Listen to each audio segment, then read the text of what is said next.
The 49ers didn't play a game this weekend, and it was somehow one of the best playoff weekends in 49er history. New Sprint Right Option podcast starts now. Welcome, everybody. We are live. My name is Jason Aponte. I am Andrew Pasquini. We're working. That's it. We're working over here. That's it. Let's go Niners. Let's go Niners. Sprint Right Option podcast. Oh my goodness, it's been a bit, but we are back. We are live. We are on your YouTube screens. It is a new Sprint Right Option podcast. I am Andrew Pasquini, joined by the beautiful, the incomparable, probably went to Target because he just got a haircut today, Jason Aponte. Jason, how you doing? Lovely Wednesday afternoon, a wild Wednesday afternoon, dare I say. I'm glad that you acknowledged that because I did. You know, got a haircut, walked around, made sure that I got my money's worth when it comes to haircuts. So I'm glad you brought that up. Wrong nowadays. I don't know why. I don't understand what's the problem. I mean, men have errands. Men have errands, right? And we just happen to run them after getting a haircut. Yeah. I mean, look, no time like that. You're running off your errands. You get a haircut early and you go and you do the rest of the things. I don't see the issue. I really don't. There's no issue. There is no issue at all. It just, you happen to be out already, right? Like you absolutely happen to be out. 100%. Why would you not complete the rest of your errands when you're already out?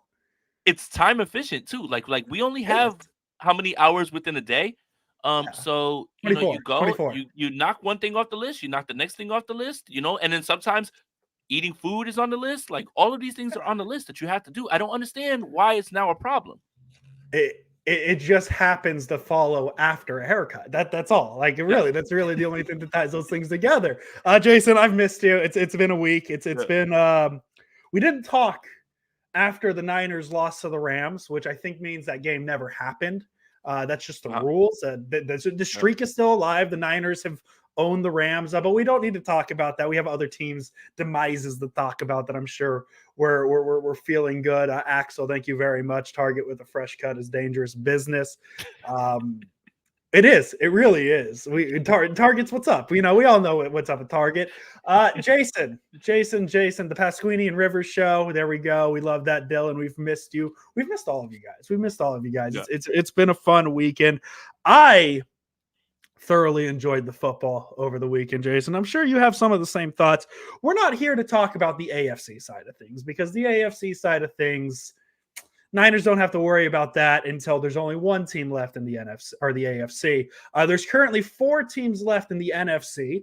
I think if I would have told you before the season that it was the Niners, Lions, Packers, and Buccaneers, we'd be feeling pretty good. And I think we still feel pretty good, although it's a little different because the season has happened. We know what these teams look like. But let's start chronologically because I'm a big wrestling fan, Jason Aponte. And one of the big things with wrestling is the match card and the order of the match cards. Usually, if you're not the main event, the spot you want is the opener of the card, and then the middle of the card's kind of whatever. And boy, oh boy, did we have a great opener. The middle of the card was fantastic in the NFC, and then the main event on Monday night with the Philadelphia Eagles. So let's talk about JKBG. Shout out. I use running errands time to visit my second family. Don't tell the missus. I won't do that, JKBG. You and I. It's a secret on the internet. We love secrets on the internet. We love you, JKBG, and love you. Family. That's insane. We love JKBG. JKBG is I think all of our commenters are on the Mount Rushmore of Sprint Right Option podcast commenters, but JKBG definitely up there. But So to bring it to commentators and everybody who comments, right? Say the 49ers, right? There's guys who contribute, right? There's guys that are stalwart contributors, but you have your top tier guys, right? Like there's Trent Williams, there's Christian McCaffrey, right? Like that's what we're talking about. Like we're not talking about like anybody one over the other. We're all a team here. Yeah. We're all a team, but there are our top end guys. And that's kind of there I say JKBG is the Brock Purdy. He's what makes it all work, 100%. There we go. He's the one he put in and makes it work. Yes. System commenter, if I can say so myself. We love you, JKBG. Let's start, Jason. Let's make some fun of the Dallas Cowboys. Huh? I think that's one of our favorite. Is that where we're gonna start? Oh, Oh because yeah, chronological we're order. gonna go chronological order. Chronologically. Okay. Green Bay Packers 48, Dallas Cowboys 32. Who could have seen it coming? A lot of people did. I don't know if I saw it in this fashion. I don't think I saw it in a Green Bay domination the way it did. But let me tell you this: I know 48 points. People look at the defense of the Cowboys and said, well, they failed. I don't know how many games you're going to win in the playoffs when your first 4 drives as an offense. Excuse me, your first 5 drives, I guess, because your first half drives goes punt, interception, punt, touchdown, interception, and then a touchdown. They're 27-7 at halftime. Dak Prescott's not him. I think we know that at this point. Maybe I don't want to say he's not him, because maybe if the Dallas Cowboys fire Mike McCarthy and replace him with somebody like a Bill Belichick or a Jim Harbaugh or even a Mike Free. Oh shit, Jason, wait. The Cowboys are keeping Mike McCarthy? What? What? I mean, I feel like a Walmart needs Mike McCarthy. If the missing piece for Walmart is Mike McCarthy, and this is the similar joke that I'm going to keep making about Nick Sirianni as well too. But look, the Dallas Cowboys are who we thought they were. And remember after the San Francisco 49ers demolished them on TV, I said, I don't want to hear their name. I don't want to hear them brought up in any sort of NFC discussion. And it's not because the 49ers demolished them. It's because they suffer from not like that syndrome. And everyone knows it. Everyone knows it. And I've been saying it for weeks and weeks. And the other team that we're going to speak about that are fully in the fraud category. Yes. PH fraud. PH frauds. Ooh, good one. It's, you might look at it and say, hey, Jason Aponte is just biased because he roots for the San Francisco 49ers. No, I'm watching with my eyes a team that does not belong at all in any conversation. The Dallas Cowboys do the DC dip and twirl every single year. Yeah. Beat up on bullshit teams. They fool you into thinking that Dak Prescott is that guy. They fool you into believing that they are a threat. And then they flame out in the playoffs. It is a tale as old as time. Wash, rinse, repeat. And it has nothing to do. You know what? I don't even think it's Mike McCarthy. Bring in who you want to bring in. I think there's a common denominator here. It's not the coach. It's not the quarterback. Jerry Jones, sell the team. Sell the team, pal. I think it's you. I think it's you more than anything. Jerry Jones. It's not even Jerry Jones sell the team. It's Jerry Jones stop trying to make football decisions. Yep. And we saw this on a micro level with the 49ers, 2014 with the Jim Harbaugh thing. Jed York tried to be a football guy owner, bringing in his guys. That lasted 2 years. And what did he do? He went in, brought in John Lynch, brought in Adam Peters, which shout out Adam Peters getting that GM job in Washington. Washington somehow having the best week in the NFC East, and they didn't even play a playoff game. But they brought in Kyle Shanahan as well. Oh, I got another one, Jason. In the divisional round. In the divisional round, the AFC West, the AFC North, the AFC South, the AFC East, the NFC West, the NFC South, and NFC North, all represented. There's one division not in the second round of the playoffs, and that is the NFC East. Can you pick me? Oh, sorry. Rewind. I didn't say it. Jason, what's the answer? No. Pick me. Pick it. Got you. The NFC East? Yes, it is the NFC East because it's just a division of frauds. I can't believe the two of you. And it's Wednesday, right? We should be a little bit focused on the Packers as podcasters because we need to direct our focus to the Green Bay Packers because we play football for the San Francisco 49ers and we are completely in control of what happens with the 49ers. Yes, absolutely. I have no desire to slow down. And there he is. There he is. Don Burr. I've been waiting for him. Don Burr, please stick because we're going to talk Lions Rams here in a minute. We're eulogizing the Dallas Cowboys. Please respect that as Niner fans. We have. Are we eulogizing them or are we dancing on their grave? Dancing on their grave. I have nothing nice to say. I was going the polite route, but dancing on their grave is absolutely dancing on their graves. Mike McCarthy and Axel brings it up. Mike McCarthy that PFF subscription, not doing too well. PFF right on now, the hot seat. PFF's on the hot seat. PFF getting cooked by JJ Watt Love for it. things that Jason Aponte has said, and he's not a football player. But hey, make sure you listen to football players say it, and because it means something. But I've been saying it about that. But either way, what I want to say about the Dallas Cowboys is this. Never once was I ever worried about them doing anything. Never once was I ever worried about them being a threat. Never once did I think that Dak Prescott and the Dallas Cowboys were ever going to be in the 49ers' way because they can't get out of their own way. No. And I think Andrew was bang on. I think anybody who picked the Packers, I think that's fine. I think that's completely fine. Yeah. But to lose in that fashion? Yeah. In that way? I personally thought Dallas was going to win this game, and I thought Dallas was going to go to the NFC Championship game against the 49ers because I thought that was if we were to power rank the teams I was least worried about, it would probably be the Dallas Cowboys. Well, I wanted to bounce Philadelphia and Dallas on the way to Las Vegas. It would have been fantastic. It would have been great, but unfortunately, you got to be at least this tall to ride this ride, and you know the Cowboys and the Eagles just did not make it. They didn't make the cutoff. I'm sorry. You got cooked by Jordan Love. And am I having a little bit of fun with this Dallas Cowboys thing because I'm terrified of what the future of the Green Bay Packers might look like? Yeah, that's a little scary right now, Jason, because they are the youngest. They are the youngest team in football. They are playing with Banks money right now.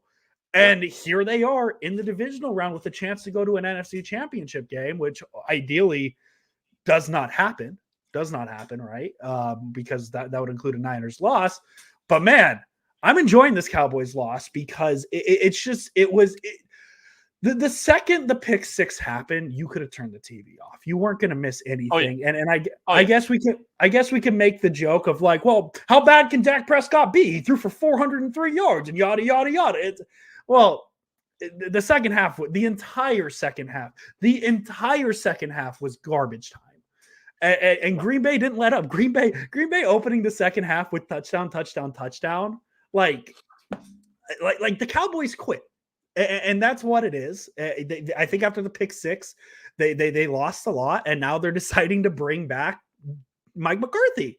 And I guess the Cowboys are just cool with the status quo. I think that's what you're saying because it's Wednesday and he hasn't been fired yet. No. Oh, did you take a nap, friend? Schefter tweeted 30 minutes ago, Dallas is not making a head coaching change, and McCarthy is returning. The Dallas Cowboys are going to run it back with Mike McCarthy. Do you want to hear a bit of Jerry Jones' statement?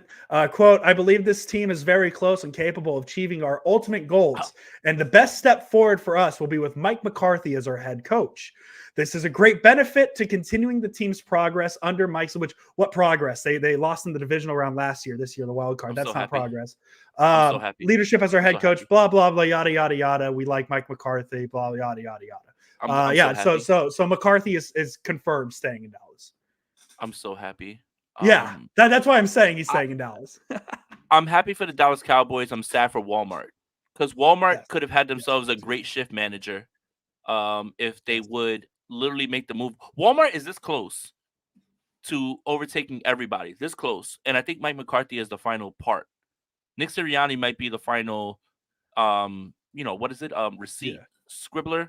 Like those two guys, I think if Walmart was smart, it would be full court press in trying to acquire Mike McCarthy and Nick Sirianni. And I think if Walmart doesn't go full in on them, then they don't really care about winning. At this point, they don't really care about being those guys.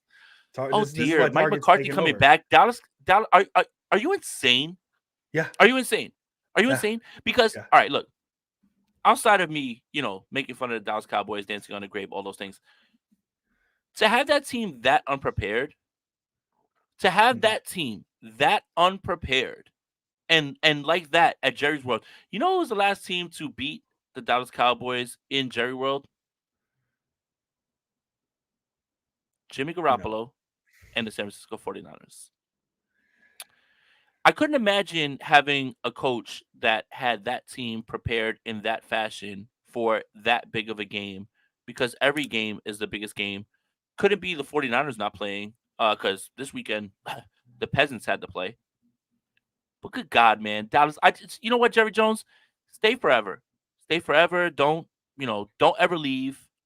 You've got things under control. Don't worry about it. CeeDee Lamb's not gonna request a trade at all. It's not gonna happen. Like none of that stuff is gonna happen. But dear God, man, like again, picking the Green Bay Packers isn't insane in this game. It's not. No. But losing to the Green Bay Packers in that fashion, that's insane. That's insane. And to keep your head coach. And to keep your head coach. And you know what? And you said after you watched that game, you said, run it back. You said run it back. It's insane. Laugh now, cry later. Isn't that what Micah Parsons said? Who? Oh, it's funny because people were like, he's a football player for the Cowboys. People were like, hey, what's Micah Parsons going to talk about on his podcast this week? And I'm like, well, the only time I've ever seen Micah Parsons talk on his podcast, because I don't listen to it, I just see the clips. He's talking about the 49ers. I just assumed he was one of us. I thought he was a Niners content creator. Oh. I didn't know he talked football. Yeah. Number 11. Okay, number 11, right. Okay, yes. That's it. I had a tough time figuring out who that was because I don't remember him playing in this game. I just didn't know. So I just want to make sure that I got it right. So, Micah Parsons, still more podcasts than wins against the 49ers and wins in big games. But keep it up, man. I mean, look, everybody hates podcasters. So, Micah Parsons, you fit right in, pal. Yeah, absolutely. In 4 years with Mike McCarthy as their head coach, the Cowboys have missed the playoffs, lost in the wild card, lost in the division round, and lost in the wild card. There you go. One playoff win. One playoff win in 4 years. How about them Cowboys? Jason, since the Packers are playing the 49ers, before Don Burr, I know you're still here, 2 minutes away from your Lions, I promise. We have a whole podcast dedicated to Niners Packers on Friday. Give me like a two sentence, 3 sentence little thing. What you think about the Green Bay Packers in Santa Clara on Saturday? They're playing very well. And, Jordan Love's playing great football. Matt LaFleur is a great coach. Yeah. The Shanahan tree continues to thrive. But if I can make one more joke. Yes. The Cowboys still haven't beaten a good team. No, they have not. They haven't. And the beeps in the background are nothing. That all they're doing is confirming what I said. They heard me. I love Midtown Sacramento. Am I right? Beating the Dallas Cowboys doesn't mean that you're like that. No. Because I didn't remember what were the jokes I was making after we beat the Cowboys. The 49ers have still not beating a good team. And like you could look at the record and say 12-5 Cowboys and 13-4 Niners. There's a massive jump between those two teams. Easy. Yeah. Not a drag. Has Brock and Jordan moved into the top 2 QBs in the NFC now? I think that's a lot of right now recency. So I want to talk to Andrew a little bit. But I will say this: Jordan Love has 20 touchdowns to like 1 interception. I think in his last recent games. I don't give a fuck if that's against. I don't give a fuck if that's against a Pee Wee team or a college team. That's impressive. I don't give a fuck. I actually have the numbers in front of me. I was writing my numbers to know this week. In the first 9 games of the season, he was averaging 223 passing yards per game, 14 touchdowns, 10 interceptions. In the last 8 games, he is averaging 269, so a 40-yard bump, 18 touchdowns to 1 interception. And then and the Packers went 6-2 in those 8 games. The slight thing that concerns me about the Packers in terms of the 49ers, and I'm not saying I think the Packers are going to win, I think the Niners are going to win, is the Packers have essentially, if you think about it, they've had a month's worth of playoff games. They needed to go 3-0 to get into the playoffs. They needed to beat Dallas to advance. In those 4 games, Love has averaged 266 passing yards, completed 3/4 of his passes, 10 touchdowns, no interceptions. Like he is peaking at the right time. And if this Packers team goes on to win the Super Bowl, I think it's very akin to the 2007 Giants, a team that wasn't great, but peaked at the absolute right time. And that's what you're seeing from Jordan Love. We're going to dive in more on the Packers on Friday. That is Friday's episode. Green Bay Jordan just jumped in, so I guess we got to keep talking about the Packers. No, we got Detroit. I'm gonna call him Detroit Don Burr. He's in the chat. Let's move to the next game. The next game that made Niner fans very excited because The Rams, they're gone too. The Cowboys are gone. The Rams are gone. I love this Lions team. I love this Detroit Lions team. I love them. I actually I don't go to bars to watch football games too often, but I went to a bar to watch the Lions game with my Lions friend Kevin, and to see what Sunday night meant for him was amazing. I remember coming onto this podcast, Jason Aponte, when Dan Campbell got hired, criticizing him for the entire bite the kneecaps, all that stuff. Kind of like a lot of things I've been on this podcast, Jason. I'm very happy to be wrong about Dan Campbell because this Lions team is really the definition of grit in my mind. I know a lot of the conversation was Matthew Stafford making his return to Detroit, and I think he got the exact reception he should have gotten because this wasn't a regular season game. This wasn't a good vibe. This was not just a playoff game, but a playoff game for a team that hasn't seen a playoff game in its home stadium, for a team that hasn't won a playoff game in my life. In my lifetime, Jason, I have not seen the Detroit Lions win a playoff game. It could have been Eminem walking out of the locker room to play quarterback for the Los Angeles Rams, and Detroit would have booed him. I think Detroit was absolutely right in booing him because it's a playoff game. But Jason, the Rams are frauds. I just like saying frauds to teams who get eliminated in the playoffs because, like, you're frauds. That's just no, they're not frauds. The Rams are very good. I don't need Jim. The Rams were actually the only NFC team that actually put up a fight in a loss. Yeah. They absolutely were. Yeah. Good. The Rams were who we said they were in terms of, I know the 49ers are better, but the Rams played till the last minute. Mm-hmm. Dallas can't say that. No. Philly can't say that. No, definitely not. The Rams were the team that actually played the best football, and they happened to go up against a team who just played better football. If the Rams played the Dallas Cowboys, they would have beat them by fucking 80 points. Mm-hmm. If the Rams would have played the Philadelphia Eagles, they would have beat the shit out of them by 50 points. But the Rams are good. The Rams are good. And look, a loss is a loss is a loss is a loss, right? Like, you're not, we get it, right? Like, the Rams aren't frauds. The Rams are not frauds. No. The Dallas Cowboys are fucking frauds. The Philadelphia Eagles are fucking frauds. And they've been all season. The Rams aren't. The Rams are not. And the Lions just played better. And that's it. And you know what? The Rams could have avoided that. I mean, the Lions could have avoided that game if they would have gotten another call in another game, and they were close in another game. And, hey, Green Bay beat Detroit, but that's a divisional game. Andrew Pasquini, I don't know if you know. Divisional games are weird. Yes. They're very weird. But the Rams were the only team that actually played good football this entire weekend that didn't win a game. If they would have played anyone else, they would have beat the shit out of them. Like, Dallas wasn't. Yeah. They would have beat Miami. Yeah. They would have beat the Chiefs. Huh? They would have beaten. They would have beaten the Steelers. Clearly. Who do Houston beat? Houston scares me a little bit. Houston beat Cleveland right now. Yeah. They would have beat Cleveland. The Rams aren't frauds. The Rams are not frauds. No, I just like to say frauds to teams that teams. I just want to make sure. Yeah, I just want to make sure that we're good. I respect the Rams. It's only validating what we've said. Like, remember when we were saying, like, hey, they're annoying. We don't want to play them. The Niners are better. That's why they're annoying, because they'll be in those games to the end. Like, Puka went crazy in this game. Puka almost had 200 yards. I'm at the point with Puka, like I am with the Packers. Like, it's just, I'm uncomfortable talking about it because I know. Is that my guy? Is that my guy? White Mike 86. That's my guy. His profile picture is literally us hanging out at Levi's after I see the that. Niners. Yeah, after the Niners beat the Tampa Bay Bucs. Shout out to White Mike, man. That's my guy, man. Down in Tampa, or was that this year? A ton of love. No, this year at this Levi's. Year. We were Levi's after we left the Tampa game. Showed a bunch of love, man. Shout out to White Mike, man. Hell yeah, bro. Hell yeah, my boy. And Bobby L. Welcome to the squad. Welcome to the squad, baby. Hell yeah.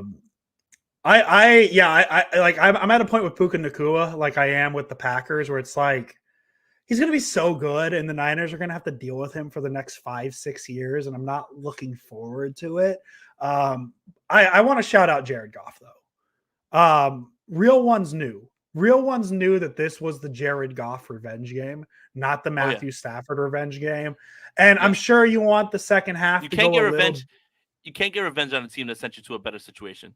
Yeah, exactly. Like this was supposed to be Stafford's like feel good spot, but it wasn't because it was a playoff game. Now, is it a bummer that they only got 3 points in the second half and really had to sweat it out? Yeah, absolutely. But that second down throw to put the game away, right before the 2-minute warning, to be able to kneel it out like that, that's got to feel so good for Jared Goff, especially for the team. Because like I don't know if this has ever been officially said. So if I'm just speculating here, Jason, please tell me. But I don't think he expected to be traded that offseason, right? Like I don't think he thought he was getting moved. Is that correct or is that incorrect? I think he thought he was, but I don't know if he was like pushing Okay. his way out or anything Maybe like I that. misread something or what it was, but like just for Jared Goff to have that moment against the team that just said, "Hey, we're replacing you." I know that's the nature of the business. Thank you, Gammon, for joining Spicy Squad.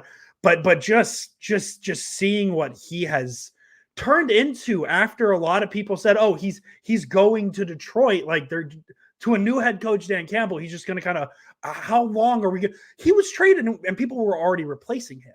And now Yeah, here he is, year 3 as the Lions starting quarterback. And I think you could argue that he's playing better ball than he ever played under Sean McVay. And yeah, that's just, man, insane. I feel so good for Don Burr. I really Hell do, yeah, man. And hell yeah. I don't want to get too far ahead of myself, but I have been texting my other Lions friend Kevin that like Detroit Niners NFC Championship. Book NFC it, championship game is gonna go wild. Niners, book Lions, like it. what are we doing here? Um, but man, we are on the precipice of maybe peak Don Burr, and I'm excited. I am absolutely excited for this potential Niners Lions NFC championship game.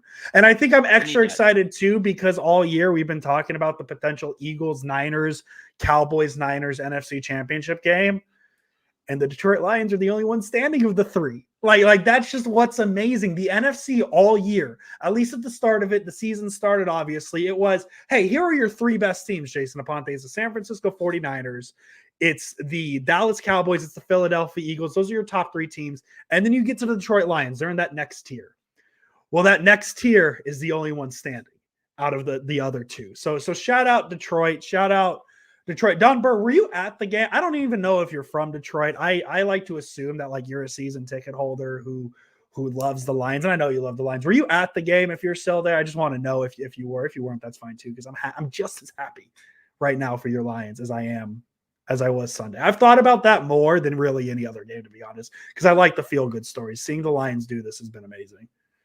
100%. But they're a really good team too. It's not a feel good story like you feel No, bad. Like this isn't no. a make a wish team. The Detroit Lions are actually very good and they're very talented. And Ben Johnson's an incredible offensive coordinator. Say what you want about Dan Campbell and the jokes. They have turned it around. And I mean, it's a feel good story because the team hasn't done well, but they're not a make a wish team because they got dogs all over the place. Amon-Ra St. Brown, Jameson Williams still hasn't even broken out for them yet, right? You got Montgomery and Gibbs. Sam Laporta's a dog. Like they literally have hit on almost everything. Their offensive line, I voted for 3/5 of them as all pros. Like the Detroit Lions are not a make a wish team at all. And Gamma says favorite past wrestler, mine is Razor Ramon and Sting. Let's Sting turn it to still wrestling real wrestles. quick. Sting He still does. wrestles AEW, It, buddy. Last he match in does. like a month, I think. Shawn He Michaels. does. Shawn Michaels is the greatest wrestler of all time. It's HBK. Oh wow. All right. For me, um, well, The Rock's my goat, so I don't know if that counts. And he's gonna be back, and he's about to be head of the table. But it's The Rock. Ah, God, and Stone Cold. I guess. I guess as a There you past go. wrestler, because I wasn't into it the other way. But I also want to point this out as well too. Um, Gammon is gifting 5 memberships to the Spicy Squad to anybody in Love the it. chat who goes and gets it. I love it Love it. so much, man. Thank you, Gammon, man, and appreciate anybody who wants to join the Spicy Squad. We got a lot of fun stuff coming up. this month's going to be a lot of fun because the San Francisco 49ers are going to be headed to Las Vegas. I don't care. I'm going to keep saying this shit. I'm not going to stop here and just start being humble. All of a sudden get scared now that the Green Bay Packers beat a scrub-ass squad as the Dallas Cowboys and not think that the 49ers are not going to move on past them as if that means something about them. No. This is going to be a fun month. This is going to be the month you want to join. This is going to be the month you want to be here because there's going to be a lot. And there's going to be a lot of great content. I promise you. 3 more wins to talk about. 3 more wins to talk about, Jason Aponte. Hell yeah. Can I read you a tweet before we get to the main event? Yep. Skip Bayless tweeted 20 minutes ago. Jerry stuck with Mike McCarthy after that. Mick, kill me. You know what? I know we make fun of Skip Bayless all the time. We make fun of him all the time. But you know what? This man is cooking. This man is cooking. How many Cowboys jerseys is he? I like in the most recent video, he threw away a shirt because I think he got tired of throwing away the $150 uniforms.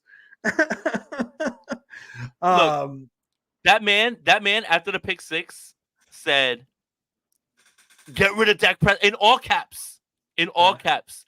Get rid of Dak Prescott. I'm done with and you know what? Say what you want about him, but he doesn't let up off of his team as well, too.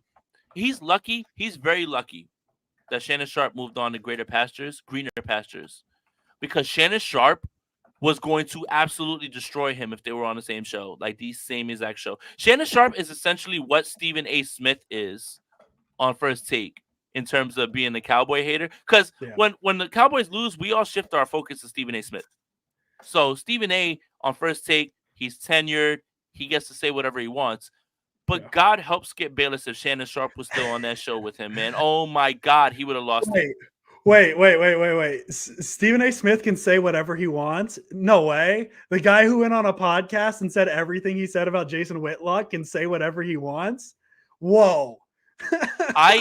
I need job security like that. I need job security like that. Goodness. I've had so many unsubscribers because of so many things that I've said on this show, which are just football opinions, regardless of calling people out of their weight and all those things. It's like I need to be that big that I can say whatever I want, literally. And he literally starts it by saying, I have a job with ESPN and I want to make sure. And then the man literally goes on a explicit tyrant. And it's just like I couldn't do that. I'm not a religious guy, but for him to say like I went to my pastor and apologized or forgive my sins for what I'm going to say on this podcast is an all-time flex. Is absolutely an all-time flex. Yeah. Jason, I live in California. I am not a betting man. I'm not a betting man. Oh, let me get. But if I could have put all $17 in my bank account on one football game this weekend, it would have been the Tampa Bay Buccaneers over the Philadelphia Eagles. Oh, I know the Pittsburgh Steelers played the Buffalo Bills, and that was a pretty obvious result, right? Got a little interesting in that game. We thought. Got a little interesting, but I think 99% of the time the Bills beat the Pittsburgh Steelers. Yes. I am telling you right now, you could play with the exact same situation. Obviously, the Eagles have a better roster, whatever, blah, blah, blah, blah, blah, blah. But with everything going into that game Monday night, the Tampa Bay Buccaneers would have beaten the Philadelphia Eagles 100 out of 100 times. It was not close. It never was. I know there was a few weird points. I know the big play to Devonta Smith to make it a 7-point game got things a little fuzzy, but the Eagles were never winning this game. And I don't think I have ever seen a playoff team quit like the Philadelphia Eagles did. And now there's reports coming out that like Lori and Sirianni are talking about, coordinators and figuring out next year.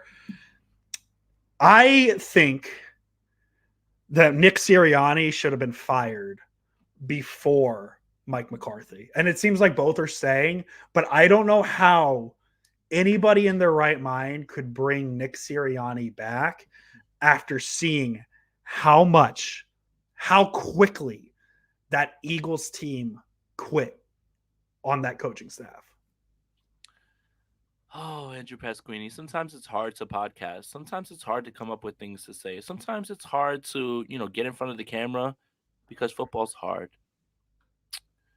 Nothing is easier than laughing at the Philadelphia Eagles, Nick Sirianni, Rocky Balboa. Hey, Big Dom, glad you were on the sideline, pal, because you are not the secret sauce. You are not the straw that stirs the drink. Where do I start? So the signs were all there for the Philadelphia Eagles. Yes. And I want to retract some things that I've said because I actually respected the Eagles for going 10-1 and winning games that were close. They were close. They won some muddy games. I And got some numbers. you could attribute that to championship medal. You got guys in that locker room. Shout out to Jason Kelsey.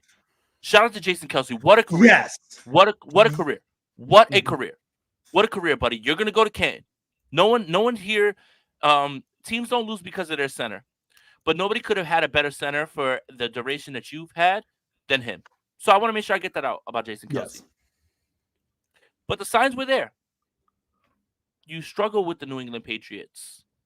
You win a game against the Chiefs because MVS drops a pass, and then Nick Sirianni yells at the Chiefs players saying, I don't hear anything anymore. Oh, then why did you care about this game? Because you don't get a Super Bowl ring for it.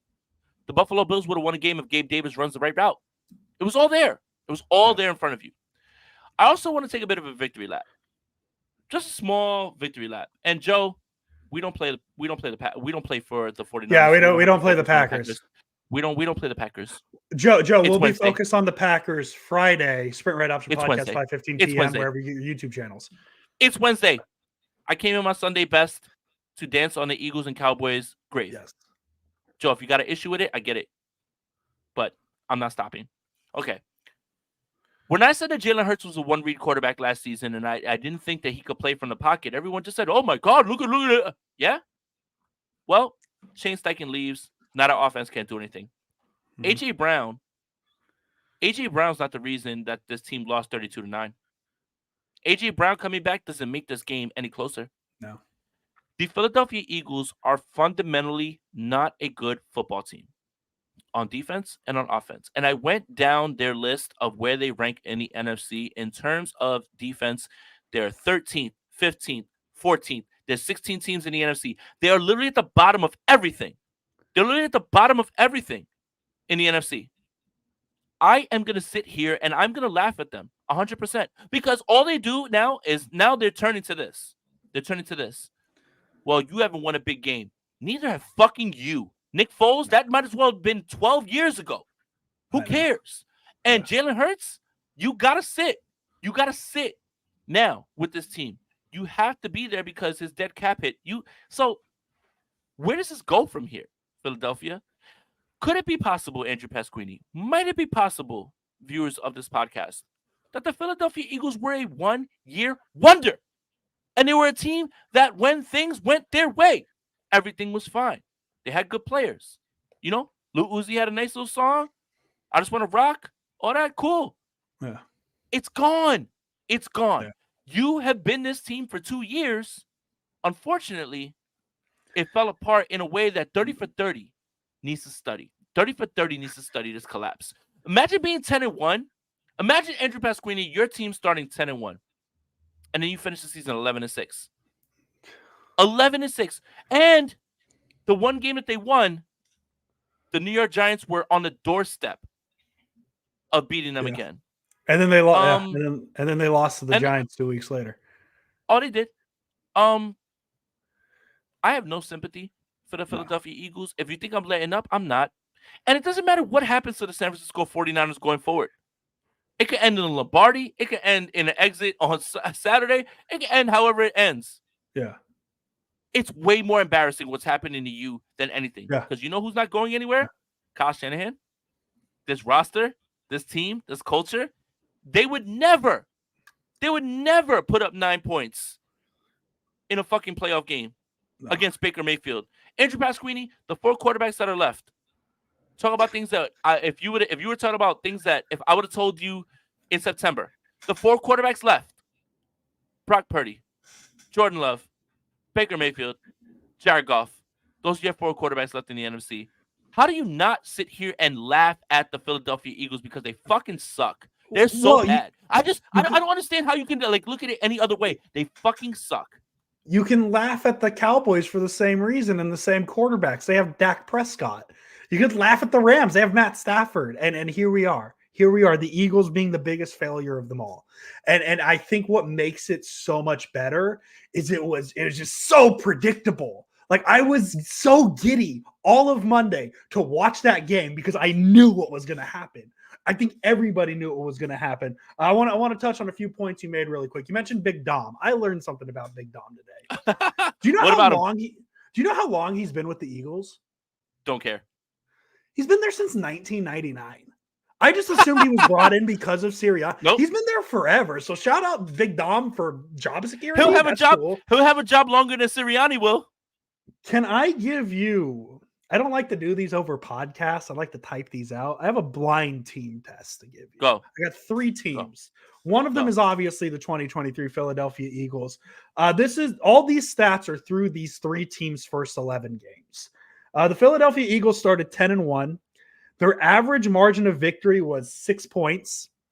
They won 7 one-possession games. The other 2 teams I got for you. Team 1 started 11-0. On average, they won those first 11 games by 12 points. 6 one-possession wins. Team number 2 in their first 11 games started 9-2.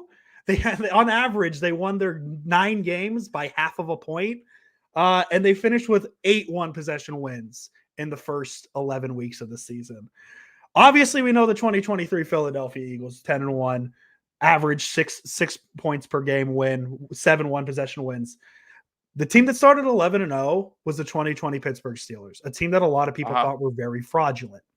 The second team, the team that started 9-2, was the last year's Minnesota Vikings. A lot of teams, a lot of people thought were very fraudulent. And I know the point differential varies between the 3 teams. Obviously, the Steelers had 20 in their 11-0 start, had wins of 31, 26, and 24, and still had 6 one-possession wins, which is just amazing that they had that. But 7 one-possession wins in the first 11 games when you start 10-1, that tells you something. And for the one loss to be to the New York Jets might tell you a little bit more. And what these 3 teams all have in common, the 11-0 Steelers, the 9-2 Vikings, the 10-1 Eagles, 0-1 in wild card weekend. Wow. So like or 0-1 in the playoffs. I don't know if that's Steelers. I think that Steelers team was before the 17 playoff, and I think they may have had a first round bye, but none of them won a playoff game. So we're talking about the 2020 Steelers. Everybody thought was fraudulent going into the postseason. The 2022 Vikings, everybody thought was fraudulent going into the postseason. Why did anybody think the Eagles were going to win? And that's all I really got is just that comparison to 11 games. I don't think they thought they were going to win. No. I don't think, like, that's the thing. It's like, it's when you listen to them speak throughout the weeks, we'll figure it out. We got this. No, you don't. No, you don't. And remember, I was talking about, let's duplicate the Ravens, what is it? Their game plan against the San Francisco 49ers. Yeah. You don't have the dogs to do it. None of you do. Not Dallas, not Green Bay, not Seattle, not Philadelphia, not Detroit. You're not there. You're not there. So don't conflate what you saw when the 49ers lost to a really good team to whatever you think someone else can do. So it's just, look, it was all there. I think it was as predictable as it gets when it comes to this game. If you would have told me they were going to win 32-9, I probably would have said, "No, that's cap. That's big cap."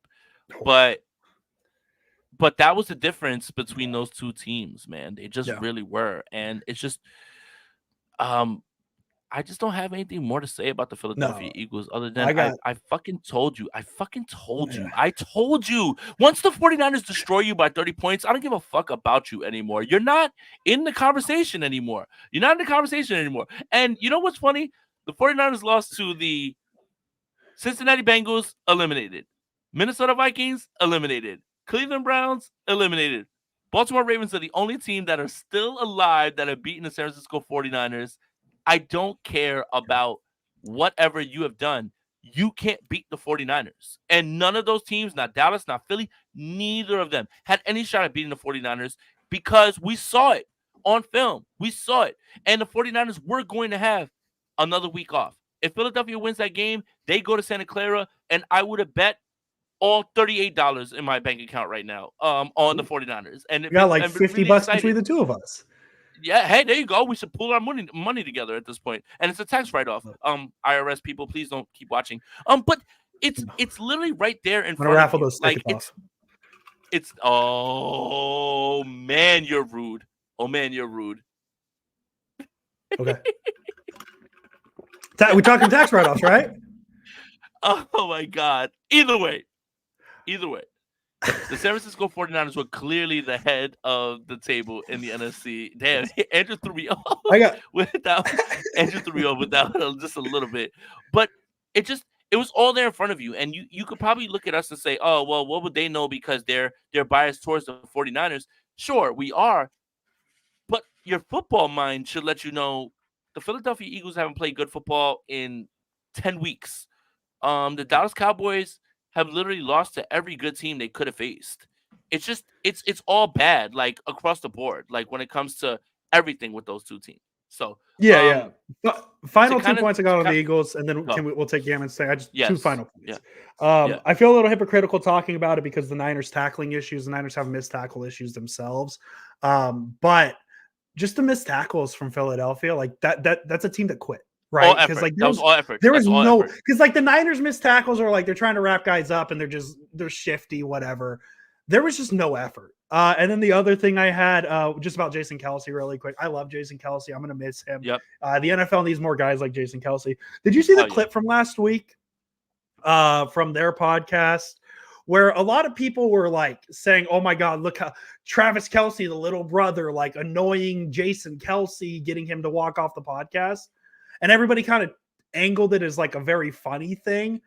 I took it the other way, and I don't think you could tell me otherwise. I think Jason Kelce walked off that podcast because the writing was on the wall. He knew. I think he knew that this was not going to go well. I don't think that he thought the Eagles were going to beat the Tampa Bay Buccaneers. I think he knew, and Travis just kind of poked it out of him. But that's it. We could. I know. Lay the. Go ahead. Well, I know he shouldn't be talking because Travis Kelce forgot how to catch footballs. Oh no, but Jason, he had less. What do you mean, less Andrew? drops. Hold on, what do you mean, Andrew? He had less drops. 25.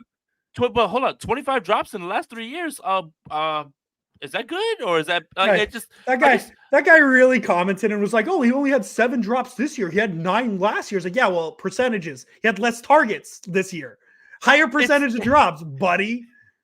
And you cannot tell me you watch that game and we're like, yeah, Travis Kelce has great hands still. Like you can't tell me. It's literally me objectively watching football and watching Travis Kelce drop football after football this entire season, and then while I'm going in this back and forth, he drops another pass, and it's just like, look, guys, I don't want to sound like I don't know more than anybody. I'm not right all the time. Shit. If anything, I'm way more wrong than I'm right. And I own all that. But God damn it, that man cannot catch footballs anymore. Like, and I don't want to hear it anymore. I don't want to hear shit about it anymore. When the man literally dropped 2 passes this past game, sold how many people's fantasy seasons this season with drops? Like, what are we like? Are we watching the game? Are we watching games? I guess the only catch anymore. I guess the only thing I'll give Travis Kelce for that game alone, I know the drops are a big issue. I would not want to be catching footballs in negative 30-degree weather. I don't want to be doing anything in negative 30-degree weather. I want to be in my heated home. Did you watch the season finale of the Dolphins in season? No. No, I didn't watch any of it actually. I'm a bad football fan. I'm Oh, sorry, but I heard it was okay. very good, and I think I need to go This back and one, watch it. this one was pretty sad. This one was pretty sad. Like it just like Coach Mike started crying at the end, and I was like, Well, this ah because this man, is I only feel year it. Like I 2 feel of it. in season Hard Knocks, right? And last year it was the Colts, and that was just a bad football team. So this was the first time they got to see a No, it's three team. because Arizona last Oh, year. the Remember well, Budda the Baker? sorry, the bad football team too. This is the first time we've had an in-season team lose in the playoffs, right? I Yeah. think that's true. Yeah, but watching Coach Mike be a little emotional at the end of I the love game, Coach Mike. that kind of yeah, me too. We all do. It Love just Coach Mike. I love the way that he was talking to his team going into the week and everything about like you know what he did. Oh my God, Coach talked about we were going to frigid temperatures in Green Bay and Jordan Willis block punt and all those things. It's just like, damn, Coach Mike is like still talking about like the Niners, man. Yeah, It hurt to see him because he was hurt for the guys in that locker room. yeah. But they weren't good enough. But you know, it is what it is. They had a ton of injuries. It is what it is. But it was a little hard to watch Coach Mike go through it just a little bit. Like I watched it last night and you know, I had a single tear come down, you know, just a little bit, just watching Coach Mike, but not One, like, you know, too many one because he's tier. rich. He's Uh, rich. yeah, man, appreciate the donation. Yep. We're going to get to it now. Eric Armstead, very productive statistically in the playoffs. Bosa hasn't been as productive. Will that change for Bosa this playoffs? Um, yeah, I think you saw an uptick in his production after the Chase Young uh, accusation, not accusation, Acquisition. acquisition. I wrote about it in an article for Niners Nation last week. Confidence check. I wrote about kind of the pre Chase Young numbers for Nick Bosa, post Chase Young numbers for Nick Bosa. He was better in the second half of the season. I think Bosa is finally getting to that point where I feel like he's been consistent. I think part of it had to do with no camp at the start of the season. Are we confirmed Armstead's coming back? Because I feel like I saw that Practice in full today. he practiced in full today. Okay, so then we're good to go. He's going to be there. That makes me feel really good because that was maybe my one big concern, which is just the Niners' run defense has been different without Eric Armstead. And like, I'm not saying the Packers are the best run team, but like you can't sleep on that run game.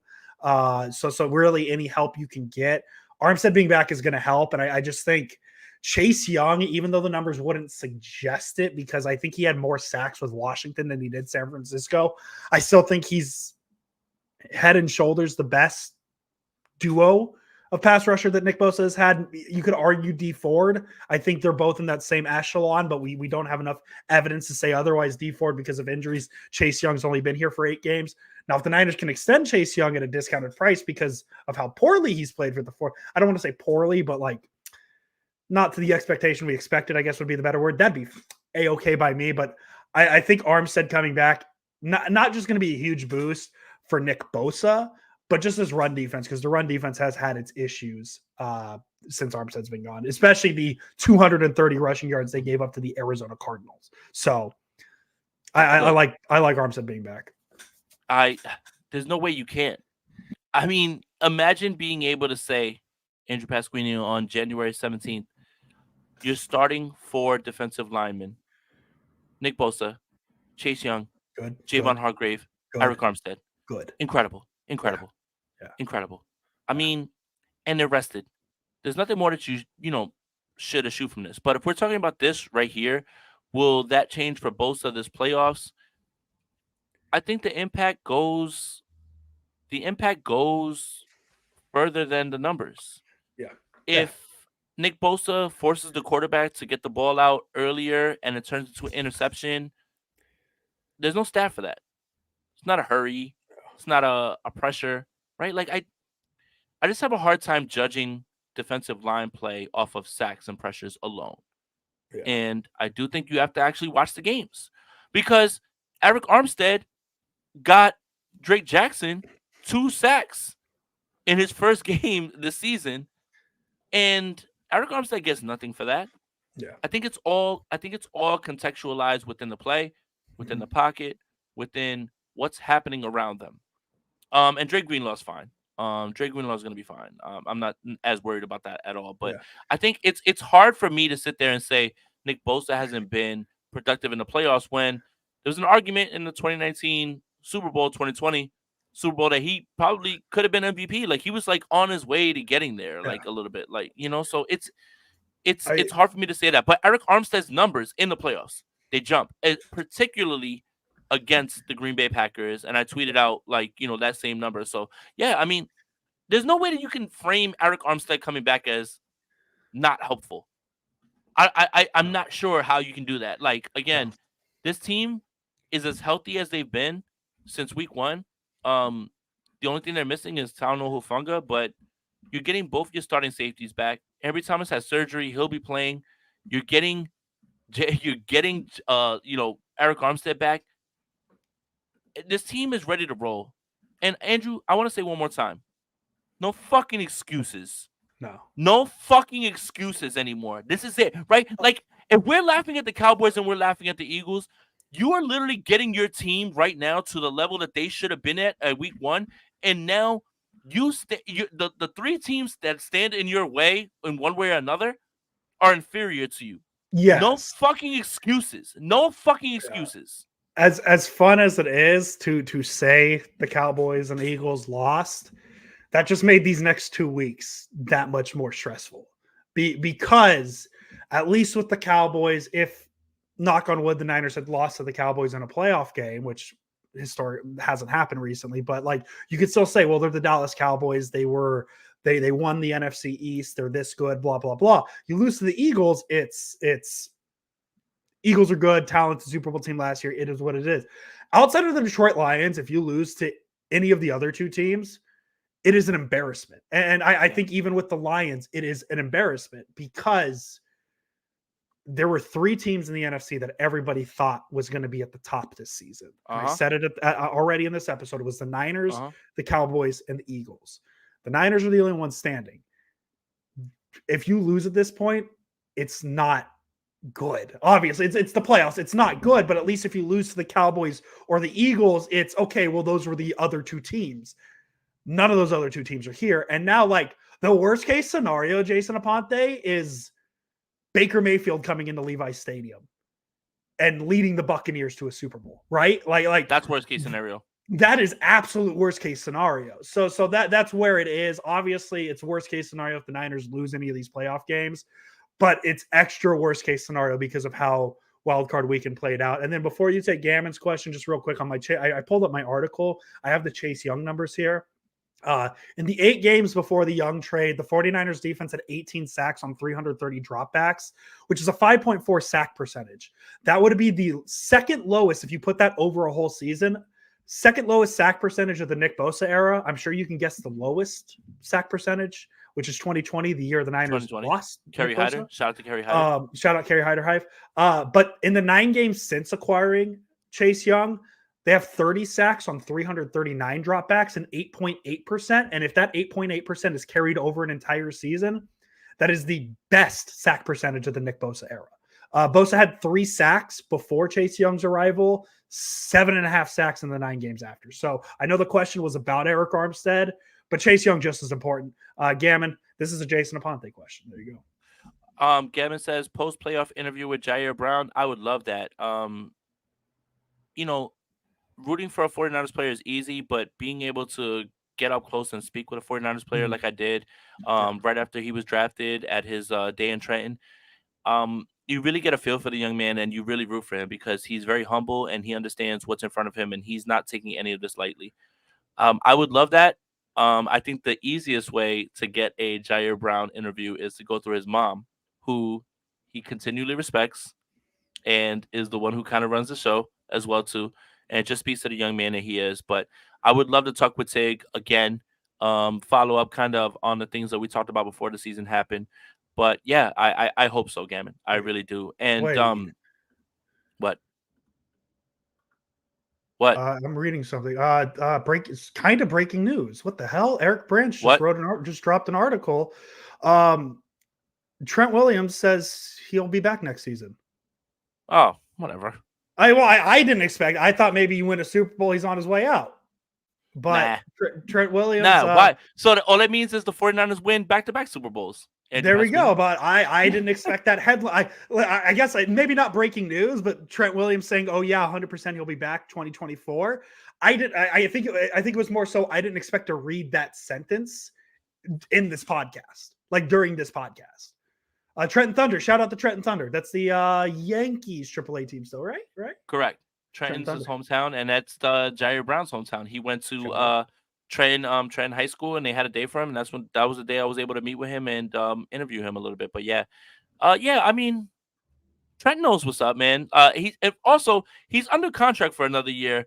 It kind of behooves him to come back for the amount of money that the 49ers are going to be paying him. You know, it's not like he's coming back out of charity. He's not coming back just to, he's also still very good at football. And I could have seen a world where the Niners win a Super Bowl and he dips. But for him to say he's returning in 2024, before.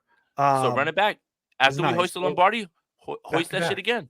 Yeah, hoist that shit again. Activate. Yeah. Let's do it. Jason, we will be back on Friday to preview Packers-Niners divisional round. We're back in depth, like not us just talking in depth. Yes. In depth. We intentionally didn't talk Niners Packers today because we wanted the opportunity to dance on the graves of the three teams that lost over the weekend. I don't even know if I'm dancing on the Rams' grave, honestly, man. I think they played well. The Rams, what the hell? The Rams were just like a nice little emphasis. That's all. Like I feel like if the Rams beat the Lions, vindicated us a little bit. They vindicated us, but I think especially for who they played, I think if it was the Rams beating the Lions to kind of end that fun story, I think the weekend, because I'm emotionally invested in the Lions. I'm gonna be 1,000% honest. I cheer for the teams my friends cheer for to an extent where I think if you would have told 10-year-old Andrew that 31-year-old Andrew likes the Yankees because of this guy who lives in Jersey, who he's met twice in person, I would have been like, whoa, Andrew cheers for the Yankees. But I like to see my friends' teams succeed. And so, I have a good friend who's a Lions Oracle fan. Park is still the best baseball park I've ever been to in my life. Oracle Park. Shout out Oracle Park. We love Oracle Park. Make sure to check out, Tom Ford. I don't know who's the Giants side.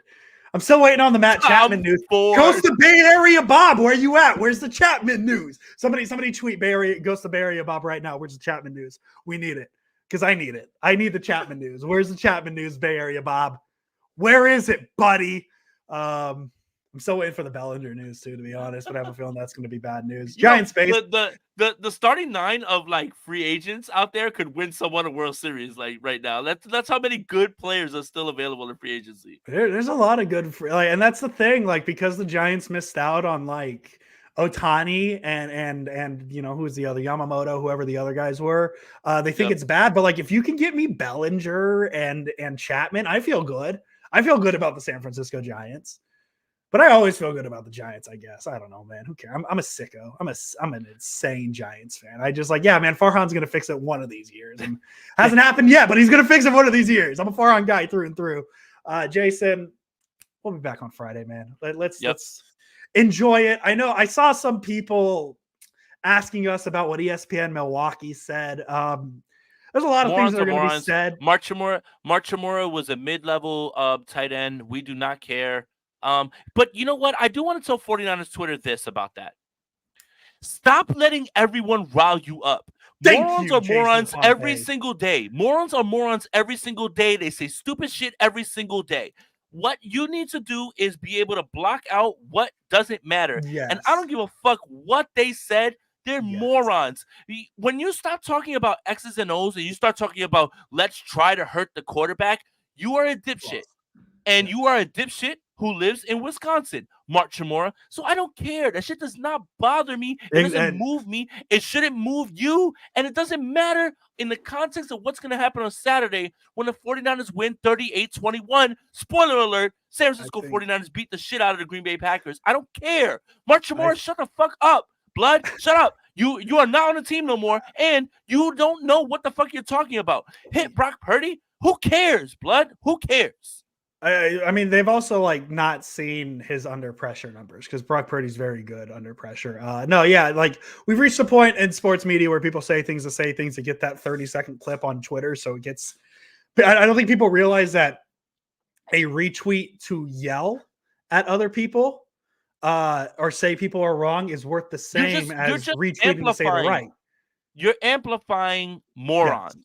Yes. I think what I want in 2024, we're on the 17th day of 2024. What I want is I want to stop amplifying idiots. Yes. So stop retweeting Andrew Pasquini. And this is me talking to me, like me in the camera. Stop amplifying morons. Stop amplifying that idiot from the Eagles reporter who said, "Oh, the Lions play the Eagles on Sunday." Stop amplifying that moron from Seattle, Evan Hill. Stop amplifying idiots. If you're a dummy, I'm not giving you no air if you're a dummy now. Emmanuel Acho literally ran with a fake report about Caleb Williams and then said, "Oh, well, who cares? I got views and that's sponsorship money." That's all you need to know about the state of sports media in 2023. Let morons be morons in 2024. Let morons be morons in 2024 and go about your day. It shouldn't bother you. I don't give a shit where they rank Brock Purdy. I don't give a shit what idiots say, what mid-level tight ends say about Brock Purdy and what they need to do. I don't care. That shit does not move me. I go on about my day, and so should you. Yep. Jason, let's have fun Friday. It's the fun time of the year. Ideally, there's 3 more wins to talk about. Ideally, there's 3 more games to talk about. 49ers, Packers. I cannot think of a better rivalry in a playoff game to have than the Packers. It's happened a lot the past few years. I think the Niners have won 4 in a row in the postseason against the Green Bay Packers. So let's see if that continues. Jason, we'll be back on Friday. As I said, Jason Aponte as always. Let's go Niners, and Philly and Dallas. Y'all fucking suck. How can you beat the Niners if you're not even in the dance? You know? How can you? How can you hate from outside of the club? Can't even get in. Let go. Welcome, everybody. We are live. My name is Jason Aponte. I am Andrew Pasquini. We're working. That's it. We're working over here. That's it. Let's go Niners. Let's go Niners.